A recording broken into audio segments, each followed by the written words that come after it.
Please rise for the Pledge of Allegiance. I pledge allegiance to the flag of the United States of America and to the republic for which it stands, one nation, under God, indivisible, with liberty and justice for all. I call this meeting of Independent School District 544 to order. Melanie, would you be willing to be clerk today since we are missionary clerk? Thank you. No problem. Wayne Danielson? Here. Jeff Horman? Here. Daryl Tungstep? Here. Matt Lemke? Here. Tom Carlson is absent. Melanie Cole? Here. We do have a quorum. Thank you. We need to approve the agenda as was sent out with that one modification. With that, do we have a motion to approve the agenda? So moved. Do we have a second? I'll second. Any discussion? All those in favor say aye. Aye. Opposed? Agenda passes. Moving on to acknowledgements, we'd like to say thank you to the 544 Education Foundation for awarding $34,000 in grants to the Fergus Falls School District. The foundation received 21 grant requests totaling $44,378. With a $34,000 budget, they were able to completely fund 15 requests and 3 received partial funding. So thank you again to the 544 Foundation. Moving on to reports, we have our secondary principal, Dean Monkey.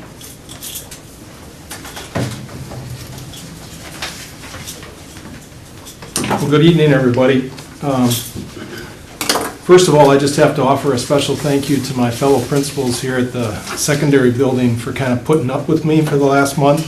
I had a little bit of knee surgery, and those guys are just fantastic. Between Mr. Steinbrenner and Mr. Tilke and Mr. Abrams, Mr. Strand, they just make this place run. And so just very appreciative of those guys. Matt just mentioned a little bit about the foundation. Just a little bit of specifics in relationship to what the secondary school was able to do with some of those funds. They helped finance a little bit of our Make a Difference, which is our American Promise Fellow program. They bought some extra Phi-Ed uniforms for maybe some students that didn't have one that particular day or maybe even for the whole year. An electronic balance for the science department. Helped support our adaptive bowling team. A couple iPads for the music department. Helped to run one of our reward programs for our middle school with our most valuable otter. Some graphing calculators, and a new program that we have within our Phi-Ed department in relationship to the heart monitor program we run. So just fantastic items there that were just over and above what we could purchase this last year. And because our foundation is here with us each and every year, we're able to get some of those items for our secondary school. So very appreciative to the foundation. And then just quickly, some upcoming events for you folks to put on your calendars. We have parent-teacher conferences a little bit later in the school year this year. And the feedback that I've been getting from the secondary staff is they're looking forward to this. Our middle school is going to have their first quarter almost under their belts by the time we have that. We're going to send out progress reports twice for that so that we can send out some quarter-final grades for the middle school as well. But just to let parents know exactly kind of how they're progressing.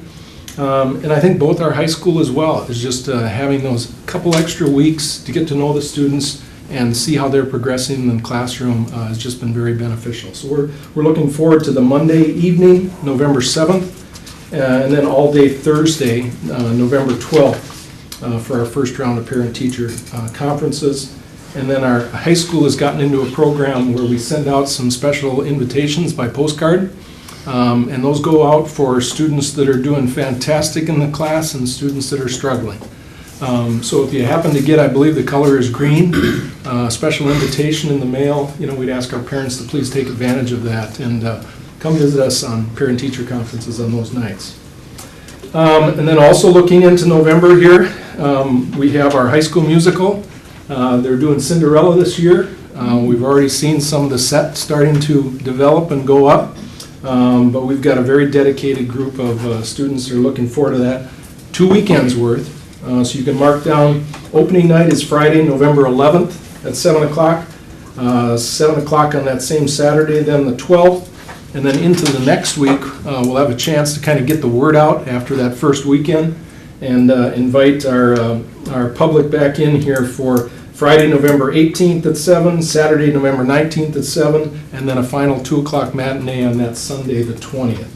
So that's for our high school musical Cinderella, so please put that on your calendars. And then we really think that we have a special Veterans Day program planned for the secondary level here this year. We have Mr. Greg Buckmeyer, who's coming in, a veteran himself, as our guest speaker, a community member here. His wife teaches in our IQ Academy.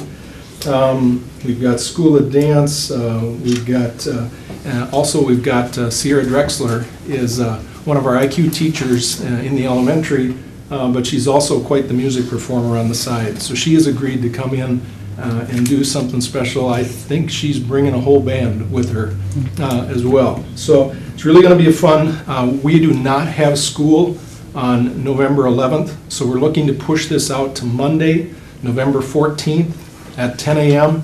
And we would surely like as many people out there in the community to come join us. We're down in the Gold Gym, so mark that on your calendar for 10 a.m. on Monday, November 14th. Any questions for me? Any questions from the board? Thank you, Dean. Actually, are you performing the musical for the students this year? That hasn't been requested to date. Oh, okay. Sometimes it just varies. Sometimes they just do a little snippet for them as well. Right. Okay. So we haven't seen yet if they want some of our students there or not. We'll certainly try to accommodate if they ask. All right, thanks. Thank you. Elementary Principal Scott Kovac for Adams and McKinley. Good evening, everybody. Since I was reporting to you last, we've had a number of good things that have happened at McKinley School and Adams School that I just wanted to highlight. Starting with our book fair at McKinley, our parent-teacher organization last spring decided not to host book fairs at our elementary schools this year. It was a way that they raised funds in the past. They tried another fundraiser effort that I'll touch base on in a little bit. So because of that, our McKinley school teachers stepped forward and decided, you know what, we want to hold our own book fair. And so I just wanted to commend all of our teachers at McKinley School for doing all of the behind-the-scenes work to have a book fair at McKinley School. Not only did it put books in the hands of a lot of little kids, but the proceeds from the book fair were used to add more supplies yet to our smart room at McKinley School. And then we purchased a couple shelving units for our library, specifically to be used to hold books for our first graders. So we had a successful book fair at McKinley School. It was held from 3 p.m. to 7 p.m. so when parents would come to school, pick up their child, they could go right into the book fair. Wanted to just mention real quick and also thank Mr. Tilkey. Kind of organizes all of the homecoming activities, and again this year we had an excellent homecoming parade. I think what helps, of course, is the weather was beautiful on that day, and so I know our first and second grade kids really enjoy the parade. It's a nice way to end homecoming week by taking a walk downtown, viewing the parade, and then hopping on a bus and getting back to school in time to catch the buses home.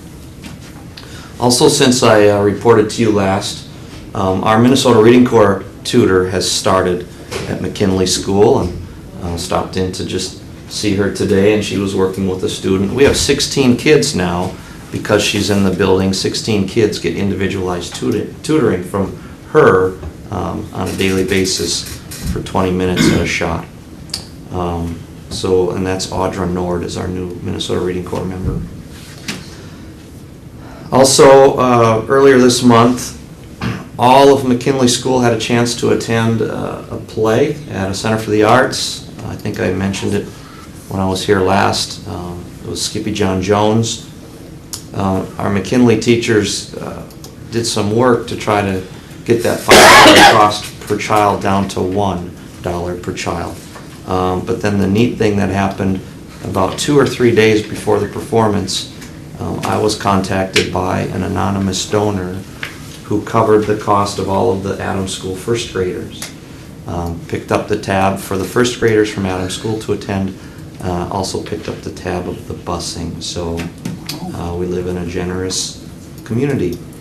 So I mentioned a little bit about our PTO trying something different, and I think they were very successful.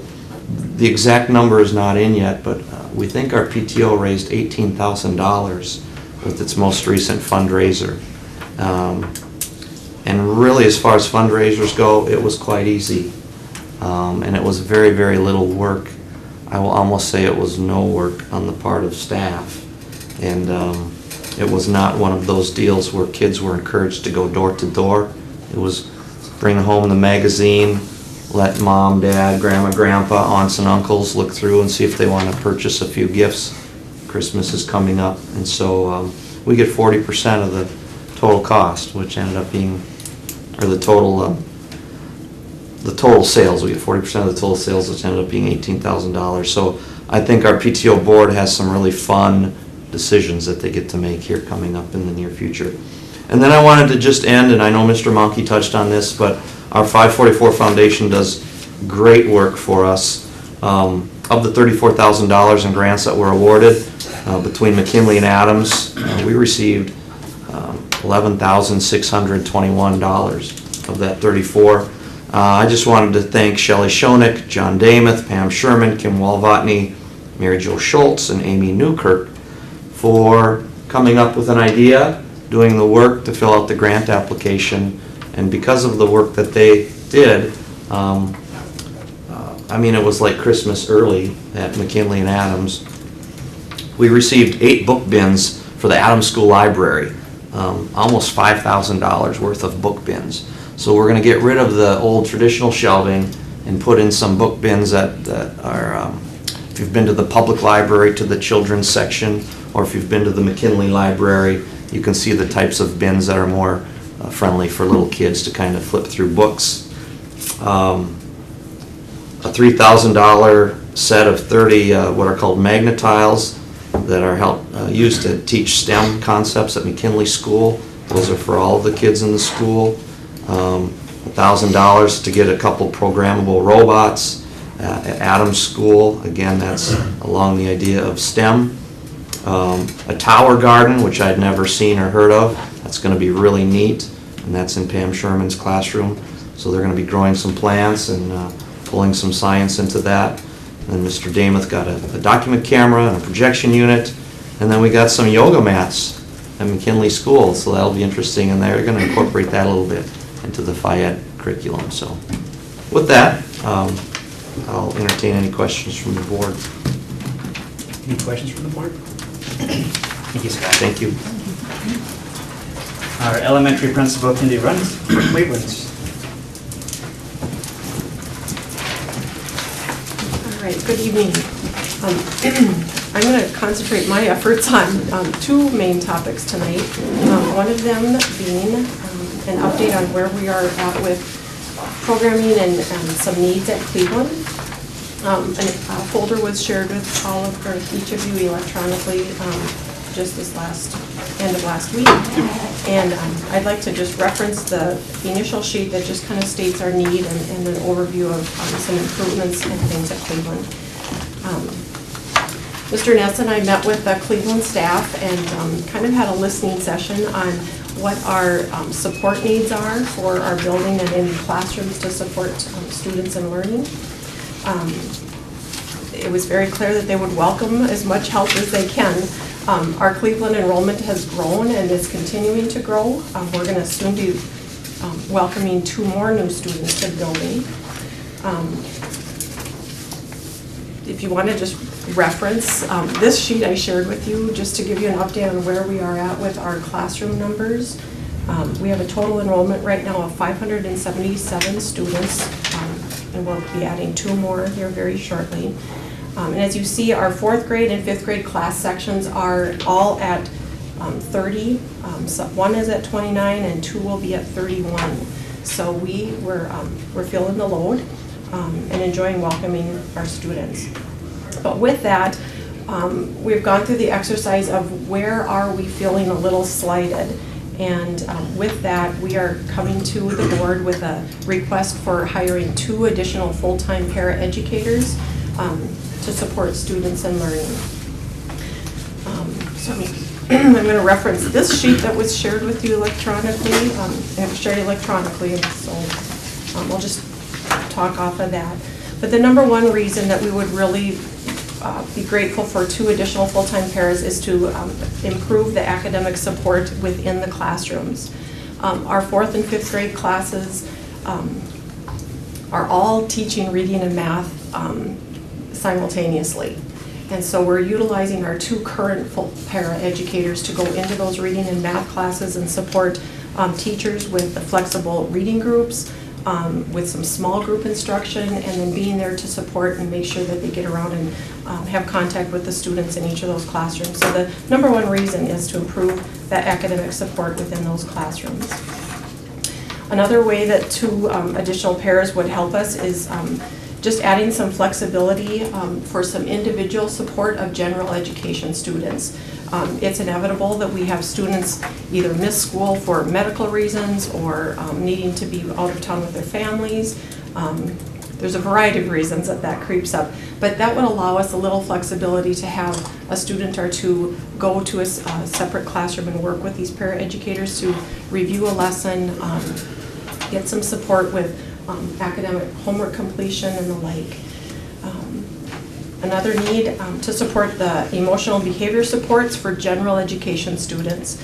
Students in each classroom have a variety of needs, and our students in this day and age have some social and emotional needs that really need to be met in order for them to be able to do their best in the classrooms and learn all that we're expecting them to learn. So our paraeducators provide fill in the cracks, so to speak, with the happenings throughout each school day and develop those positive relationships with kids as well. So that would be another big bonus. We also have a growing student population for English as a second language learners.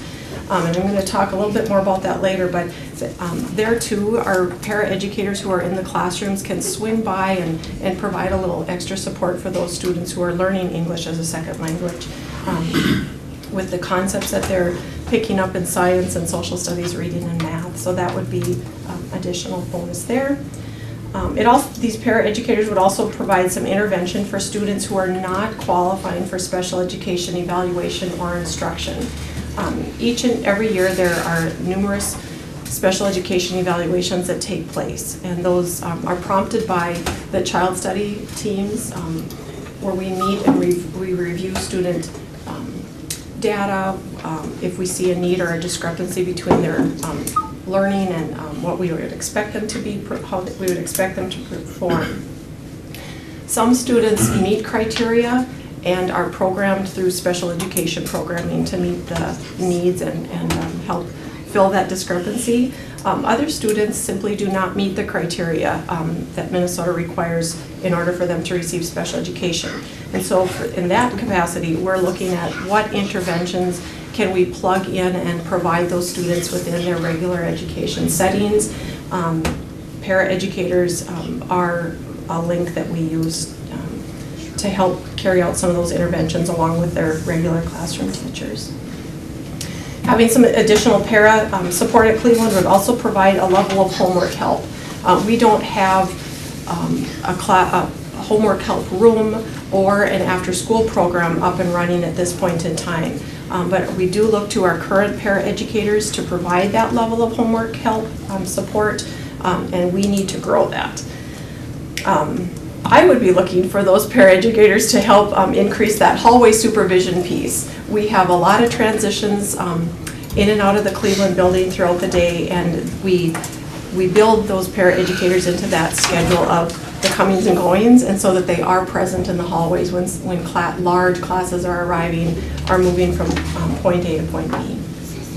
The PSC transitions, 5th grade music transitions, we help, we make sure we have adults in the hallway supporting students with that, either finding an instrument or making sure they all get on the buses before it's departing. And just the unpredictable things that pop up. The paras are there to field all those questions and help with some problem solving. Right now, we have one of our secretaries in the Cleveland office designated to go supervise the hallways as the Prairie Science classes are boarding the buses to go to Prairie in the afternoon. And that too is just to make sure that they have what they need and we're not leaving somebody behind. And so having a para do that would keep all the secretaries in the office, and that's a busy place as well. Couple more points here, just that are very important and ways that these additional para time would improve the Cleveland setting. We could alleviate, if we really work with the scheduling, we could alleviate having our current Title I paras supervising the lunchroom. We could have them spend more time with the students who are receiving Title I support, and it would reduce some of the groups that they're working with, to provide some individual instruction. There's lots of things that we could do there. So that was another thing that really popped up when we were exploring this possibility. We would increase some supervision and direction with the lunchroom transitions, serving needs in the lunchroom, as well as some student assistance that takes place during that middle time of the day. And then lastly, another improvement, we're looking to, we changed our library schedule this year. So students go to the library every 4 days in our 8-day rotation. And with that, we're encouraging them to check out more books at a given time so that they always have their next AR book in hand, or students who are reading in smaller, shorter books just have more circulation. So we're looking for more hands to help with that library circulation that has increased. We would use these pairs if they had a few minutes here or there to go into the library and help Lynette Nelson reshelve books, because that's just a perpetual project. So things that I have, what greatly helped me in my role, I'm looking for some support with noon detention coverage. Right now, if a student earns noon detention due to behavioral consequences, they're in the office area and we set them up, and it's the secretaries and I who are supervising them and providing direction and supervising their lunch. I may be able to have, if need be, have a para work with the student in the conference room or in a computer lab or in the library in carrying that out. And then also we would certainly train this person to do backup lunch computer. It's inevitable that somebody's going to be sick or gone, and we've scrambled from time to time to find that backup. So this person would also be trained with that. So as you hear, there are a variety of ways that increased para time could greatly support the activities at the Cleveland building. And at the bottom of that schedule, I shared a schedule overview just to give a reflection of how reading, math, and science are taught simultaneously across 3rd, 4th, and 5th grade at any given chunk of time throughout the school day. So it's, we need to be flexible and respond to that as well. Any questions on our request for hiring 2 additional para-educators for Cleveland? Cindy, how much Title I time do you lose with that person being in the cafeteria or helping out at lunch? You know, we need to accommodate their lunch break, so it's a half an hour and very likely another half an hour. So I would say, 30 minutes for sure, if not a little more than that, 30 to 45 minutes per title person. We have 2 title paras working at Cleveland right now, both helping out with some noon coverage. So just looking at, and I know the board's looked at, but just kind of your proposed, and I know it's tentative schedule. These 2 would be just coming on to help additionally support and kind of spread out the workload that the 2 paras have currently been doing to be able to address as a whole Correct. The issues that you have mentioned, and that the additional, I mean, exactly. just so that people understand that it's not like these 2 people are going to do all of that. Right.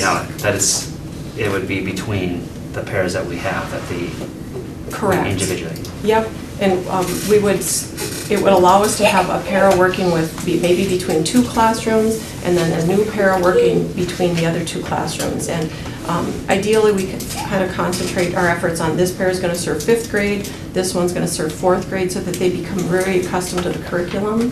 and then teaching styles and how teachers conduct business for reading or math. So we would focus our efforts on getting those paraeducators familiar with teachers and that grade level curriculum.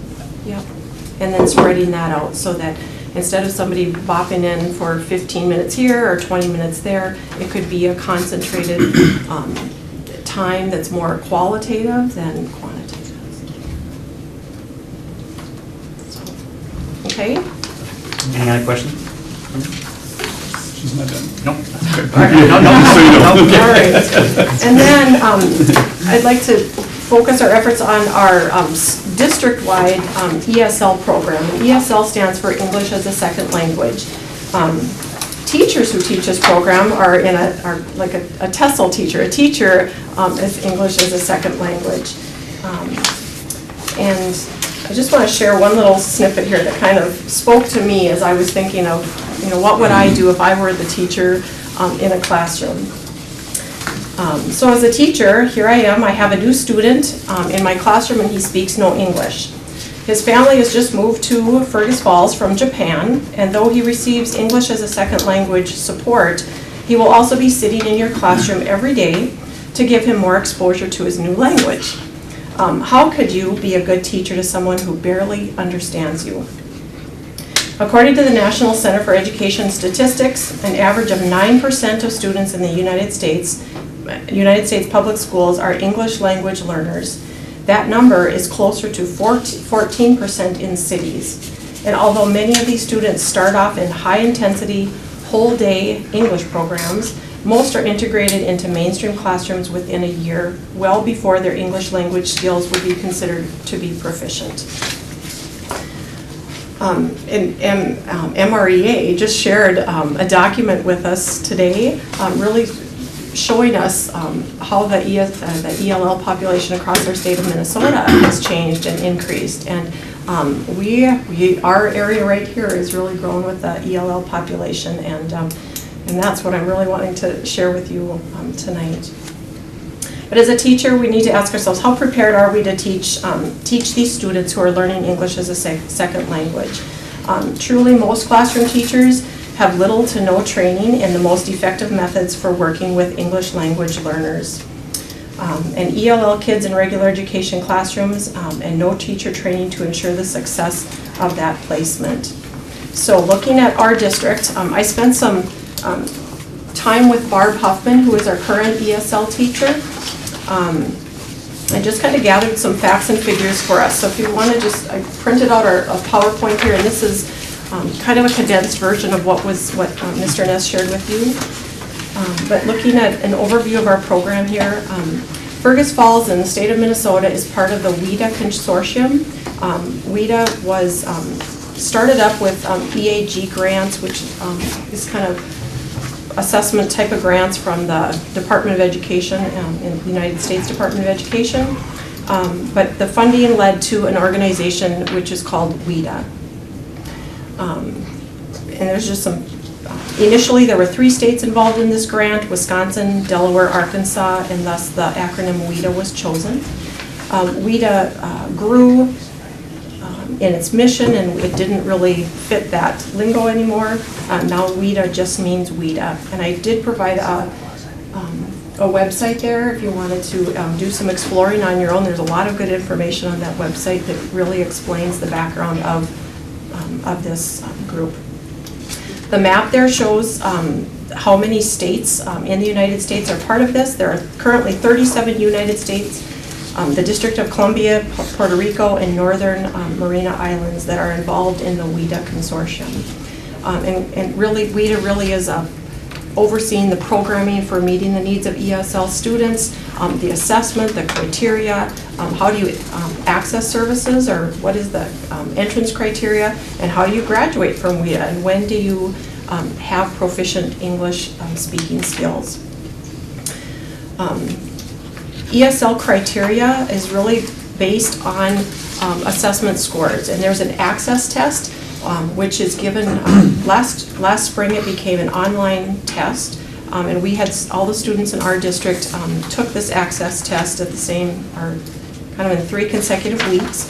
But those scores, we recently received those scores back this fall, and They are reflected on this sheet that you received.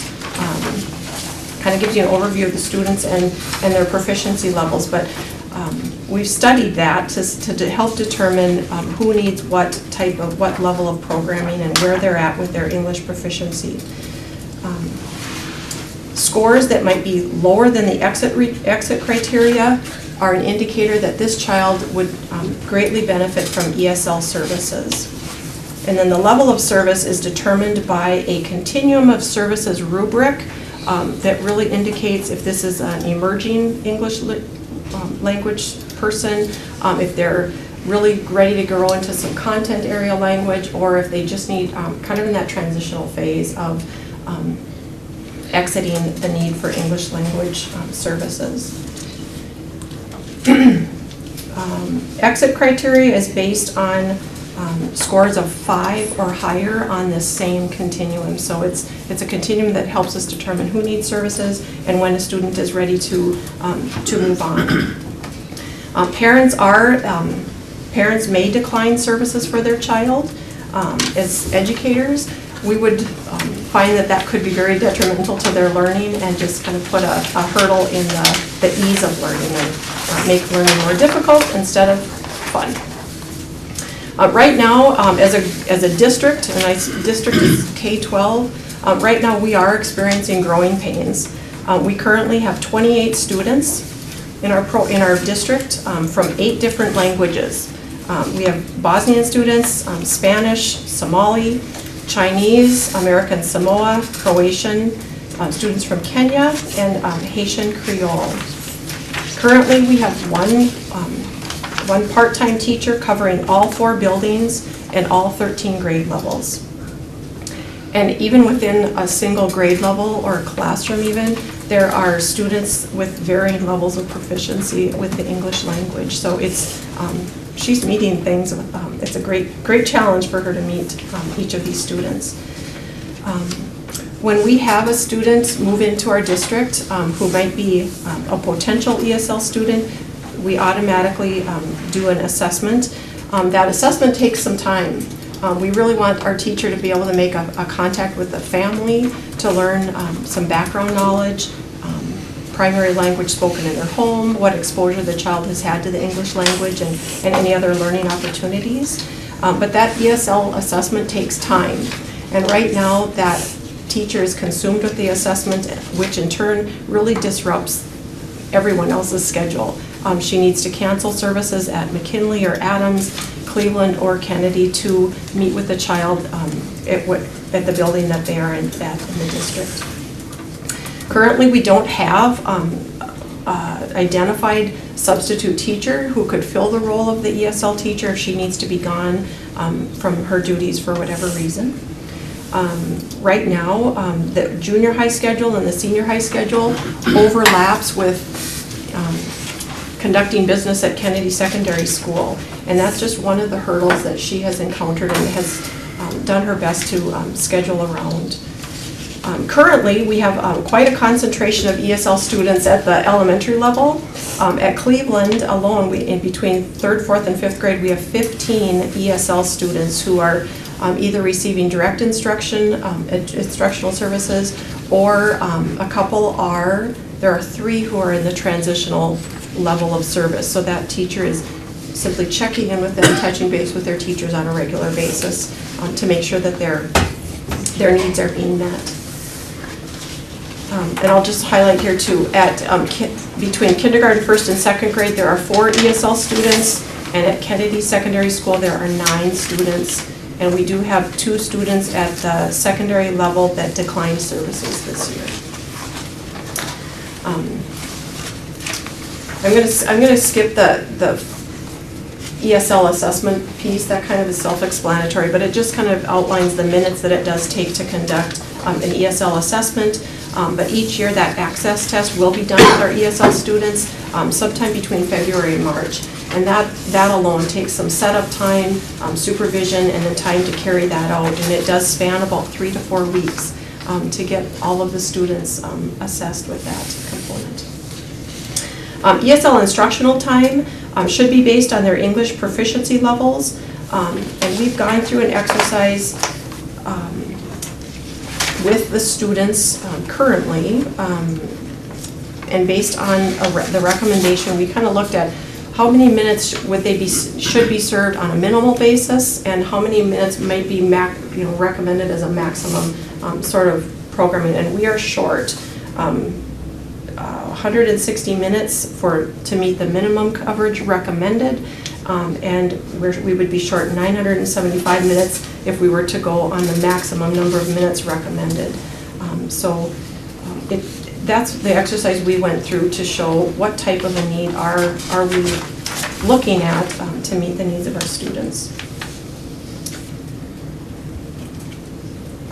ESL class time, I just want to share with you too. At the elementary level, our schedules at McKinley, Adams, and Cleveland vary. There isn't a bell that rings and everybody switches classes at the same time. Teachers develop their schedules, and it varies from hour to hour. And I just lost my train of thought there, but we are trying to get our ESL programming outside of those core curriculum areas of math, reading, English, and science, so that those kids are in those classes for instruction, which takes some programming.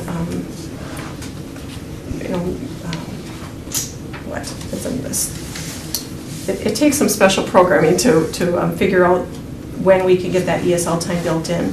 At the junior high and senior high levels, students are taking ESL as an elective class, so it's part of their day-to-day activities. And they attend core classes in order to meet the graduation requirements.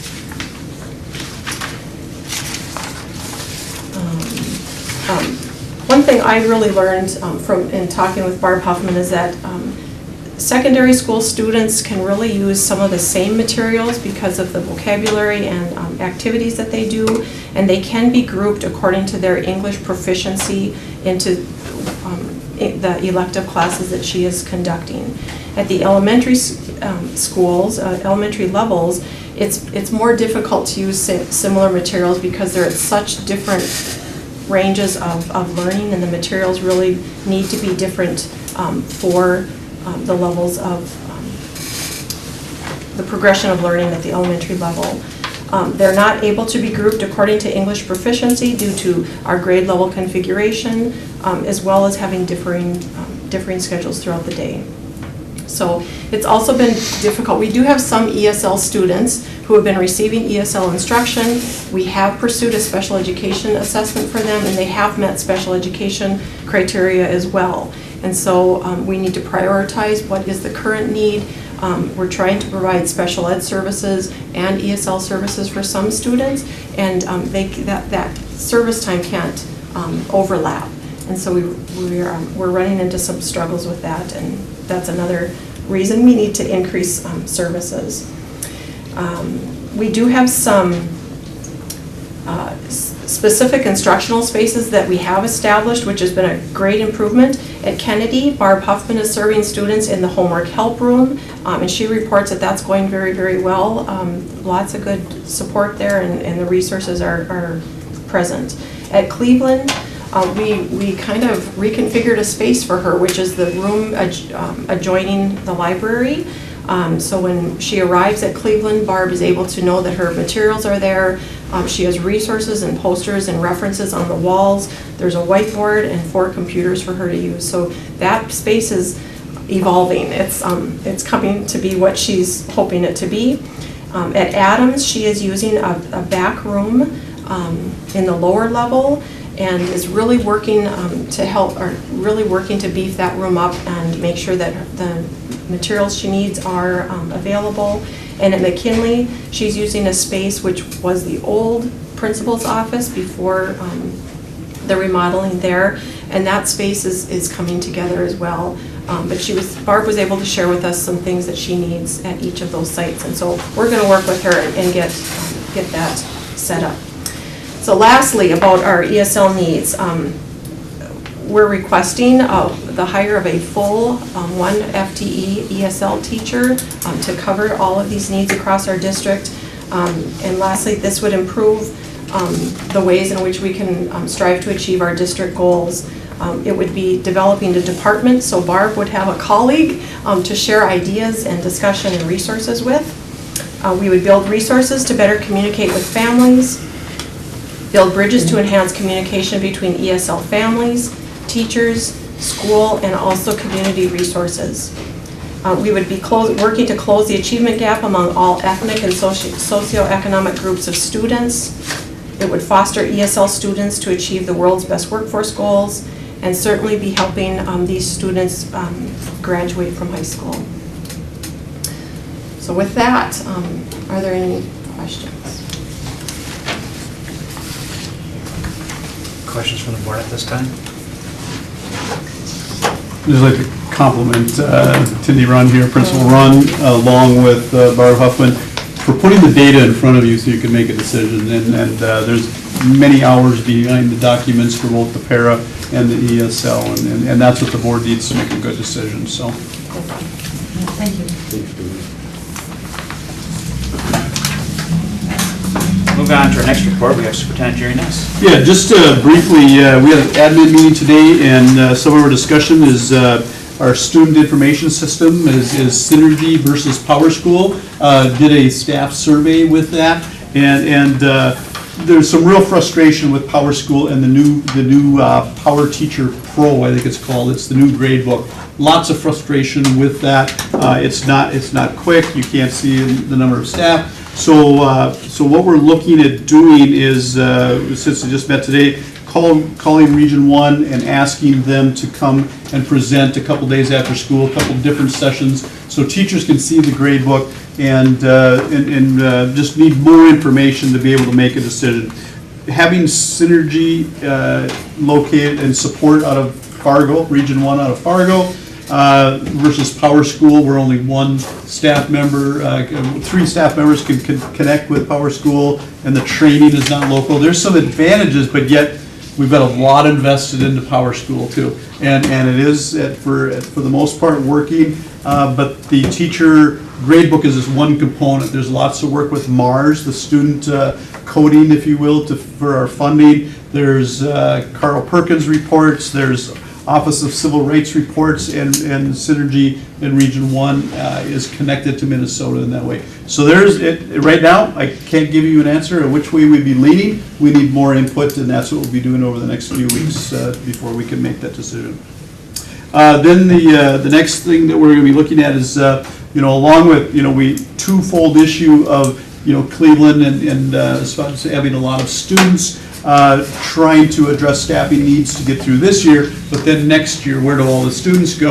And that is something we're starting on November 4th. We have our staff is going to sort of brainstorm. We're going to look at floor plans, just sort of, if we could start all over, where would everybody be located, and look at that. And then also we'll be presenting information to the district curriculum meeting on the 21st, I believe it is, getting staff input, but I'm going to propose to the board December, I forget the date of our meeting, I think it is 14th is our meeting in December, that's hearing night. What I'm going to propose to you is that we meet in the auditorium for that night, and we have our Truth and Taxation meeting will be that night. Our looking at our internet policies is that night, our world's best workforce, and then I'd also like to bring to the public where are we at right now looking at facilities and getting input. Before we get too far down the road, we need to get some input and invite people in to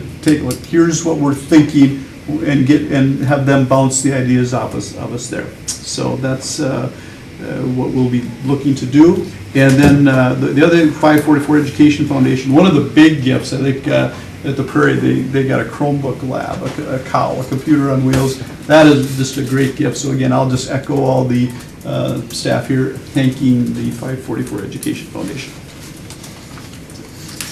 Any questions for Superintendent Ness? Thank you. Moving on to our general consent items, we have the school board minutes of the regular school board meeting. held on October 10th, 2016. Personnel, Superintendent Ness. Yes, we have Tara Miller, who is IQ teacher, adjusting her contract in .1393, I should say.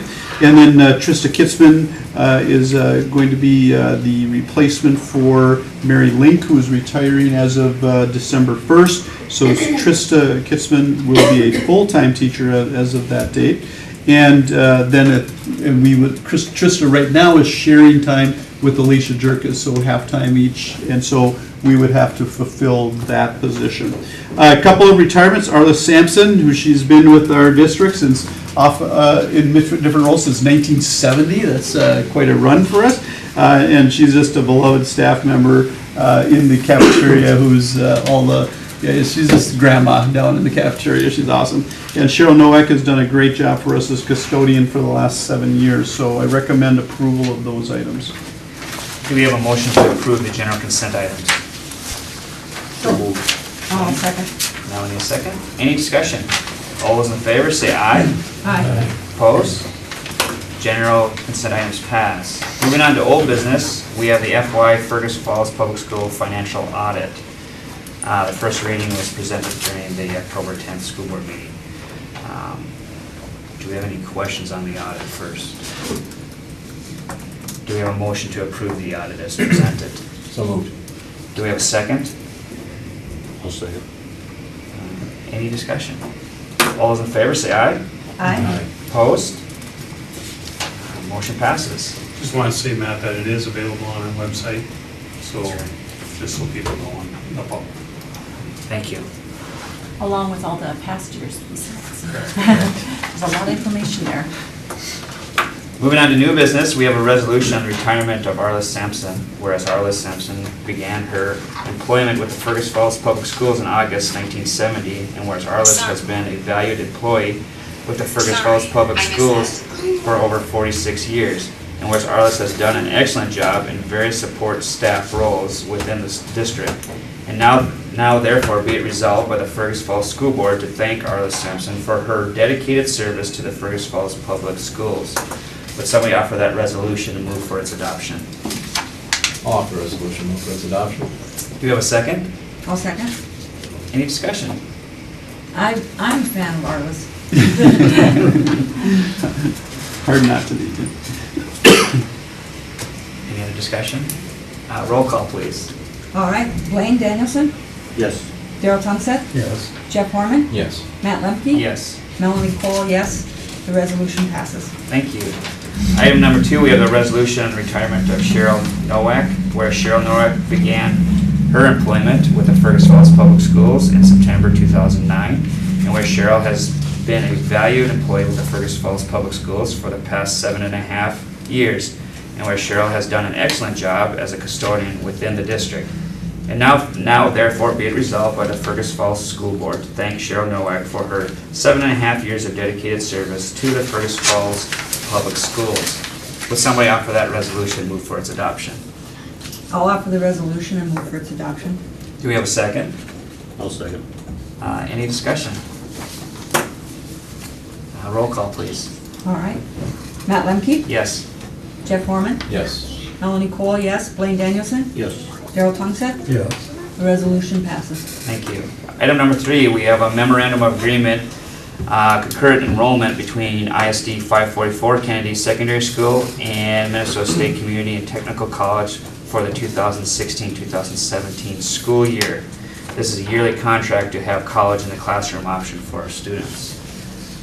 Do we have a motion to approve this? So moved. Do we have a second? I'll second. Any discussion? All those in favor say aye. Aye. Opposed? Motion passes. Item number 4 is the Cleveland School staffing proposals. And what was proposed is 2 paraprofessionals and 1 Paraeducators. paraeducators, thank you, and 1 ESL FTE, 1 full-time ESL FTE. And with that population, just, We believe, we're gonna have a difficult time finding an ESL teacher, we really firmly believe that, but we'll have a likelihood of finding a 1.0, and if, say, our population fluctuates and changes, there are districts around us who will buy time. So I'm confident that if we're at a 1.0, and that person is not being fully utilized, we would be able to sell time for this person to other districts. So that's why we'd like to try that 1.0. If we cannot find that teacher, we'll have to go to Plan B, which would be, for example, Pelican Rapids has, for every ESL teacher they also have a pair that works with them. So we would have to go to a next best option, but we'd like to give it the best try to find a full-time ESL teacher at this time.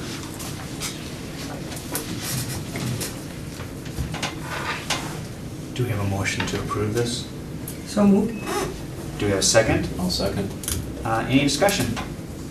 It truly was a nice proposal and good information that we got to in advance of the meeting tonight, so I appreciate that. And just for cost-wise, I figured from December 1st to the end of the year, it's approximately $15,000 for each para and about $35,000 for the ESL teacher. So you're in that $65,000 range of what it would cost. At the end of the year, depending on how many sections we have and where all the students are located, will we need all the paras? I don't know, but it always seems like we're looking for special education paras, so I'm pretty confident that they will stay within the district in some fashion. Any other discussion? All those in favor of the motion say aye. Aye. Opposed? Motion passes. Item number 5, we have an agreement for consulting services between Hildy, thank you, Hildy and the Fergus Falls Public Schools beginning October 20th, 2016. Mark, do you want to talk about this real quick? Yeah, this is an actuarial service that must be performed every 2 years. The service, the purpose of the study is to determine how much in post-retirement benefits that you have in the school district, and therefore give you the option to then plan for the payment of those benefits over time. Fergus has not had post-employment benefits, but we still need to do the study. So that's one of the requirements. Study costs about $5,000, and so there you go. Is this the same company we used before? This same company we've used before, and our $5,000 is a cheap rate because they know that we don't have anything to really report. That what the information that you get here does end up in our audit. So it's one of those things you gotta do. So they get $5,000 for doing nothing, really? Well, they'll do the study, but yeah, They won't find anything. they won't find it. And they'll give us the Nothing there. report, and we'll be in compliance. We'll be compliant. There you go. Do we have a motion to approve this? So moved. Thank you. Do we have a second? I'll second. Any other discussion? What are the penalties if we don't do it? You get a big slap on the wrist on your audit report saying that you're not being compliant, which could then affect theoretically your interest rates on borrowing, and you could get a letter from the commissioner saying you must do this or else, or we'll withhold aid. I don't know what the commissioner's powers are in this respect, but the biggest one for us, of course, would be the interest rate on bonds by having an adverse audit report. Any other questions? All in favor of the motion say aye. Aye. Opposed? Motion passes. Our next meeting will be Monday, November 14th of 2016 at 5 p.m. at the Outer Community Room right here at Kennedy Secondary School. We will be going to a closed session, closing the meeting to discuss a non-public health, medical or mental health personal data under Minnesota Statute 13D.05 subsection 2 of 3. After we close the meeting, we will reopen the meeting just to adjourn the meeting. So with that, do we have a motion to close the meeting? Make a motion to close it. Do we have a second? I'll second. Any discussion? All those in favor say aye. Aye. Opposed? We are closed.